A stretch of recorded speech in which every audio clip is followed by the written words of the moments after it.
నిజంగా ఈ సంక్రాంతికి ఏ సినిమా హిట్టు? 'రాజాసాబా' లేక మెగాస్టార్‌ది ఆ సినిమా హిట్టా? ఎన్నో కోట్ల బడ్జెట్‌తో నిర్మించిన సినిమా సైకలాజికల్ థ్రిల్లర్ ఏమో ఎవ్వడికి అర్థం కాక దాన్ని అట్టర్ ఫ్లాప్‌గా నిలిచేస్తుంది. మరి ఈ 'శివశంకర వరప్రసాద్' సినిమానేమో 10 సీరియల్‌లు మిక్స్ చేసి ఒక 20 ఇన్‌స్టాగ్రామ్ రీల్‌లని మిక్స్ చేసి కొడితే వచ్చిన సినిమా అది. దానికి బాస్ కమ్‌బ్యాక్ అంటున్నారు. నాకు అదే అర్థం అవ్వట్లేదు. ఎందుకు కమ్‌బ్యాక్?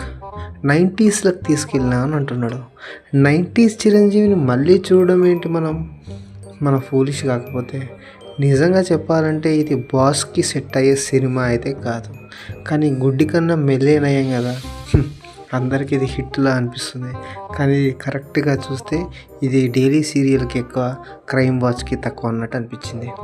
ఇది నా ఒపీనియన్ మట్టుకే. కానీ వింటేజ్ చిరంజీవి అభిమానులు మట్టుకు అబ్బబ్బబ్బా! హుక్ స్టెప్ అని అందరూ అంటున్నారు. చూడాలి మరి అది ఎంత మట్టుకు నిజమా అబద్ధమా అని ఇప్పటివరకైతే నాకు సతమతం అవుతూనే ఉంది.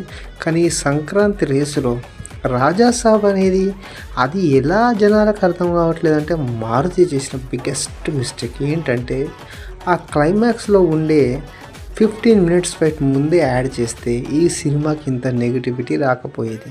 యాడ్ చేసి సావలేదు ఎదవ. దాని తర్వాత పబ్లిక్ మామూలుగా ఆడుకోలేదు. విల్లా నెంబర్ చెప్పినందుకు అక్కడి దాకా పోయి కుమ్మేద్దామన్న రేంజ్లో వెళ్ళిపోయారు అనమాట అందరూ. కానీ ఏం చేస్తాం. కానీ నాకు తెలిసి అయితే ఈ 2026లో మంచి ఓపెనింగ్ సినిమా ఏదైనా పడింది అంటే అది రాజాసాబే. ఇక నెక్స్ట్ వచ్చిన సినిమా ఏదైతే శివశంకర వరప్రసాద్ ఉందో చెప్తున్నాను కదా, 10 సీరియళ్ళను చూసి ఒక 20 ఇన్‌స్టాగ్రామ్ రీళ్ళను చూసి కొడితే వచ్చిన సినిమా అది. నాకు తెలిసి ఇది మెగాస్టార్కి ఎటువంటి సంబంధం లేని సినిమా. ఎందుకంటే అతని దగ్గర నుంచి మనం ఇంకా పెద్దగా ఎక్స్పెక్ట్ చేస్తున్నాం. నెక్స్ట్ రాబోయే సినిమా భారీ బడ్జెట్గా వచ్చినా లో బడ్జెట్గా వచ్చినా ఖచ్చితంగా సినిమాని హిట్ కొట్టే తీరని కోరుకుందాం. ఎందుకంటే బాస్ ఈజ్ బ్యాక్ అనేది ఒకవేళ ఇస్తే ఎలా ఉంటుంది అంటే బాక్స్ ఆఫీస్ ఊచకోత కావాలన్నమాట. అది నా కోరిక. నాకు తెలిసి శివశంకర వరప్రసాద్ అనేది పెద్ద హిట్ ఏం కాదు. అది రాజాసాబ్ అర్థం కాక ఖాతాలోకి వెళ్ళిపోయిన సినిమా. అంతకు మించి సినిమాలో ఎటువంటి దమ్ము లేదు. ఇది ఫ్యాక్ట్. ఇక అనగనగా ఒక రాజు, ఇక ఇలాంటి చిన్న పెద్ద సినిమాలు అన్నీ వచ్చినాయి.